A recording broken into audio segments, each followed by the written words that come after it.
एक संकेत किया सज्जनों, सैद्धांतिक धरातल पर घोर परतंत्र देश है भारत।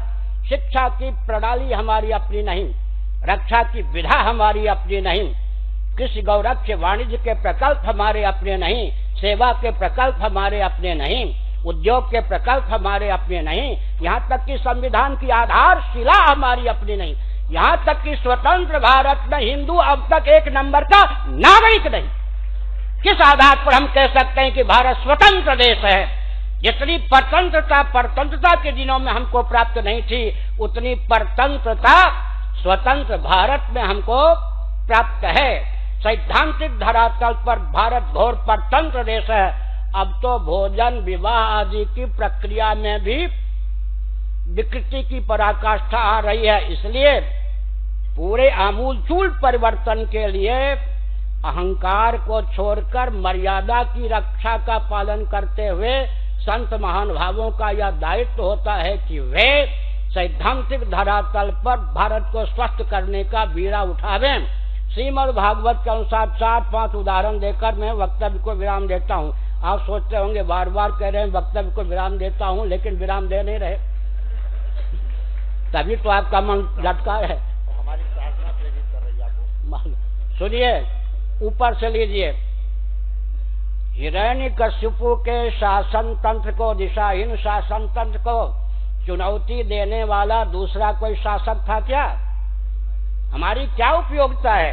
आजकल लोग कहते हैं रॉकेट, कंप्यूटर, एटम, मोबाइल के युग में इन सन्यासियों की, वैष्णवों की, संतों की, परंपरा प्राप्त आचार्यों की क्या उपयोगिता है? हमारी उपयोगिता सुनिए। हिरण्यकशिपु के शासन काल में दिशाहीन शासन तंत्र को चुनौती देने वाला कोई शासन तंत्र नहीं था। देवर्षि नारद ने हिरण्यकशिपु की भगवत भक्ता धर्मपत्नी कयाधु के गर्भगत शिशु को लक्ष्य बनाकर नीति और अध्यात्म का उपदेश दिया। गर्भ के बाहर आने पर वो प्रहलाद, भागवत में या प्रहलाद अर्थ कई होता है, रौल में अभेद। प्रहलाद ने न गाली का प्रयोग किया न गोली का प्रयोग किया। चतुर्दश भुवनात्मक ब्रह्मांड में आतंकपूर्ण जो शासन तंत्र चल रहा था हिरण्यकशिपु को, उसे रसातल में पहुंचा दिया। प्रहलाद ने न गाली का प्रयोग किया न गोली का प्रयोग किया, लेकिन प्रहलाद ने नहीं किया, पर हिरण्यकशिपु का जो उद्धार करना था वो काम नृसिंह भगवान ने किया। छाती को विदीर्ण करके उसके शापित शरीर का अपहरण कर लिया। ये स्वस्थ क्रांति को उद्भासित करने वाले देवर्षि नारद हुए या नहीं? आगे चलिए। ध्रुव जी को ख्यापित करने वाले कौन? देवर्षि नारद। ध्रुव जी के माध्यम से स्वस्थ दिशा देने वाले कौन? देवर्षि नारद। आगे चलिए। श्रीमद् भागवत पृथु का चरित्र 4वां स्कंध लीजिए। बैन के शासन तंत्र को चुनौती देने वाला दूसरा कोई शासन तंत्र नहीं था। भृगु जी ने चुनौती दी, बैन समझाने पर नहीं समझा तो शाप के द्वारा, शाप माने शब्द ब्रह्म का उपयोग करके, वाग वज्र का उपयोग करके पूरी अष्टक सहित जीव कला का कर्षण कर लिया हिरण्यकशिपु के शरीर, ये बैन के शरीर से बैन को शब बना दिया। लेकिन पुत्रेष्टि याग, वैष्णव याग के फलस्वरूप बैन का प्रादुर्भाव हुआ था। मातृवंशगत दुरित के कारण उसमें आसुर भाव का संचार था। योग विधा का आलंबन लेकर उसके भुजदंडों का मंथन करके जैसा राजा और जैसी रानी देश को अपेक्षित उस प्रकार को प्रकट किया। पृथु जी को किन्होंने उद्भासित किया? बैन के शासन को छिन्न किसने किया? भृगु जी ने। इधर लीजिए, भगवान वशिष्ठ और विश्वामित्र जी ने भगवान रामभद्र को अवतीर्ण कर रावण के दिशाहीन शासन तंत्र के उच्छेद का और राम राज्य की स्थापना का मार्ग प्रशस्त किया। भगवान श्री कृष्ण द्वैपायन वेद व्यास जी ने भगवान श्री कृष्ण को अभिव्यक्त किया। धौम ऋषि ने पांडवों को प्रशिक्षण दे करके क्या किया? दुर्योधन, कंस इत्यादि के राज्य को उच्छिन्न किया। कलयुग में ईस्वी सन से 560 वर्ष पूर्व अवतीर्ण भगवान शंकराचार्य कुमारिल भट्ट ने बौद्ध शासक सुधन्वा को मारा तो नहीं, शाप नहीं दिया, उसके हृदय का मंथन करके, परिवर्तन करके उसे सनातन सम्राट के रूप में ख्यापित किया। कालांतर में सज्जनों नवरत्नों ने विक्रमादित्य जी को ख्यापित किया। और आगे चल के देखें तो चाणक्य जी ने चंद्रगुप्त को ख्यापित किया। और समर्थ रामदास जी ने शिवाजी को ख्यापित किया। दो युग्म, एक समर्थ रामदास जी, एक शिवाजी, एक चाणक्य जी, एक चंद्रगुप्त जी, एक शंकराचार्य, एक सुधन्वा जी, एक धौम ऋषि जी, एक युधिष्ठिर जी, एक वेदव्यास जी, एक श्री कृष्ण जी। इसी प्रकार से आगे चलें, वशिष्ठ जी, एक राम जी, और एक उधर नारद जी और ध्रुव जी, नारद जी और प्रहलाद जी। एक क्षत्रिय चाहिए, ब्राह्मण का आचार्य का जो दायित्व है उसका निर्वाह हम लोग कर रहे हैं। एक कुल परंपरा प्राप्त क्षत्रिय चाहिए, क्षत्रिय, समझ गए? दो के योग से सारा काम सुधर सकता है। अंत में मैं शासन तंत्र को कह देना चाहता हूँ, वेद विहीन विज्ञान के द्वारा विकास को परिभाषित और क्रियान्वित करने के कारण भारत में विसंगति आई है। भारत विश्व का हृदय है, यही भगवान का अवतार होता है। अगर शासन तंत्र केंद्रीय या प्रांतीय अपेक्षित शोधन नहीं करता तो हमारी चंडी चेतने में विलंब नहीं लगती, और हम कोई बोर्ड के माध्यम से आचार्य नहीं बनाए जाते। हम भगवान सदाशिव, आपको सुनकर आश्चर्य होगा, इस कल्प में हमारी वंश परंपरा, हमारी गुरु परंपरा कितनी पुरानी है जी। इस कल्प में श्रीमन नारायण सहित वंश परंपरा का प्रादुर्भाव होता है, गुरु परंपरा का प्रादुर्भाव होता है। शंकराचार्य महाभाग तो 10वें स्थान पर हैं। इस कल्प में 1,97,29,49,117 वर्ष हमारी गुरु परंपरा के व्यतीत हो गए। कोई फूंक मारकर हमारी गुरु परंपरा को उच्छिन्न कर सकता है क्या? चाहे गांधी जी को खड़ा कर लो हमारे विरोध में, चाहे विनोबा जी को खड़ा कर लो हमारे विरोध में, चाहे दलाई लामा जी को खड़ा कर दो हमारे विरोध में, भारत के आध्यात्मिक मनीषी के रूप में इनको ख्यापित कर दो, हमारा विकल्प नहीं है। श्रीमद् भागवत किसको कहते हैं? श्रीमद् भागवत का उद्घोष है, ब्राह्मण का विकल्प नहीं है।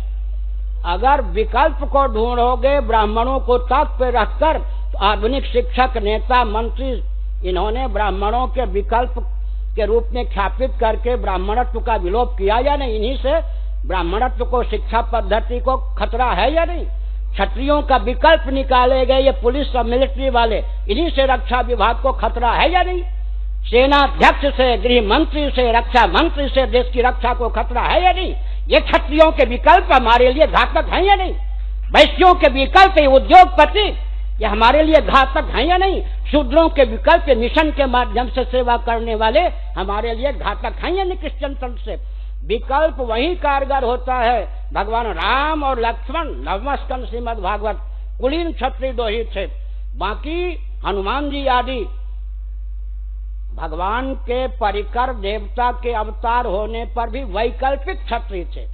परंपरा प्राप्त क्षत्रिय के नेतृत्व में इन वैकल्पिक क्षत्रियों ने युद्ध जीता। लेकिन परंपरा प्राप्त अगर हमारा तिरस्कार करके हमारे विरोध में वैकल्पिक बना लो ना, हमारे विकल्प में दलाई लामा जी को बना लो, पोप जी को बना लो, 1000 गुरुओं को बना लो, हर घर में जगत गुरु को बना लो, होगा क्या? नाव कठोर कौन पकड़ेगा? हमारे विकल्प नहीं हो सकते। इसलिए हमने अपने शिष्य का नाम रखा निर्विकल्प। सनातन धर्म निर्विकल्प है, ब्राह्मण का कोई विकल्प नहीं, क्योंकि भगवान के द्वारा विरचित ब्राह्मण है। क्षत्रियों का कोई विकल्प नहीं, वैश्यों का कोई विकल्प नहीं, शूद्रों का कोई विकल्प नहीं। और एक संकेत करता हूँ, सावधान, जिनके यहाँ सैकड़ों वर्ष पहले वर्ण संकरता, कर्म संकरता छा गई, उन अंग्रेजों ने भी उनके यहाँ क्षत्रिय न होने पर भी वैकल्पिक राजवंश को अब तक अक्षुण्ण रखा है। एलिजाबेथ या एलिजाबेथ विक्टोरिया से भी अधिक समय से शासन कर रही है या नहीं? भारत की सरकार की आंखें खुल जानी चाहिए। चाहे ये कौन है आजकल, मोदी जी से पहले कौन थे? अर्थ एक ही होता है, मोहन का अर्थ जो होता है वही मोदी जी का भी अर्थ होता है, वही मोहन जी का भी। कौन थे वो पहले? मनमोहन जी ना, मन को मोहित करने वाले। मोदी जी भी मन को मोहित करने वाले। थोड़ा ध्यान पूर्वक सुन लें। क्या ध्यान पूर्वक सुन लें? ध्यान पूर्वक ये सुन लें, कितना भी आप लोग प्रयास कीजिए, केवल अर्थशास्त्र की दृष्टि से श्रीमद् भागवत के आधार पर विचार कर लीजिए। 11वां स्कंद 23वां अध्याय, 15 अनर्थों के चपेट से कदाचित कोई अर्थ को मुक्त कर सके तो अर्थ है अथवा अनर्थ है। इसलिए हमारा कोई विकल्प नहीं। अर्थ की परिभाषा भी आजकल के राजनेता बिल्कुल जानते नहीं। श्रीमद् भागवत आदि के अनुसार, श्री सूक्तम के अनुसार उन्हें अर्थ की परिभाषा जाननी चाहिए। अंत में निवेदन है, श्रुति, युक्ति, अनुभूति, दर्शन, विज्ञान और व्यवहार तीनों में सामंजस्य साध करके हम लोग काम करें।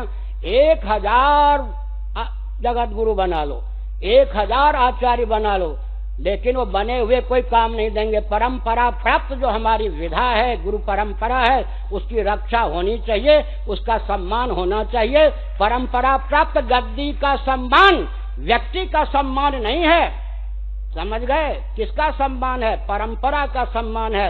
एक प्रयोग भारत में विफल हो चुका है। श्री मलुपीठाधीश्वर जी ध्यान दें।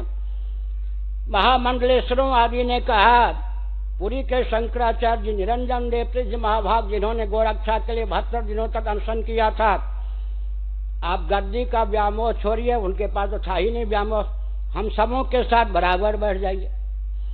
उन्होंने कहा अगर इसी से गोरक्षा होती हो तो बैठ जाए, बैठे वो।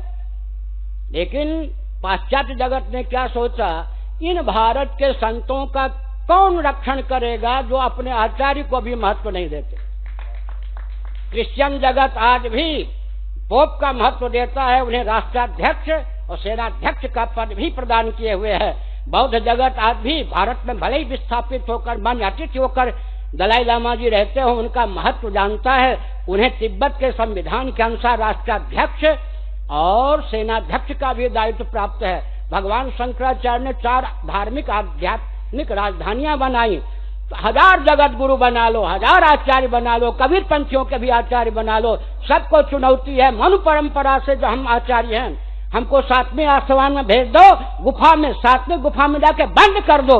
हमारे बिना अहंकार नहीं है, ये ज्ञान विज्ञान की ओर से चुनौती है। हमारे बिना पूरे विश्व को, सारा जगत लग एक साथ होकर भी तिल भर खिसका के दिखा दो तो हम समझ लें कि हमारी उपयोगिता नहीं है। इसलिए इस रॉकेट, कंप्यूटर, एटम और मोबाइल के युग में भी श्रीमद् भागवत की उपयोगिता है, आचार्यों की उपयोगिता है। यह कहकर प्रवचन को विराम है। बुरा न मानो, होली है।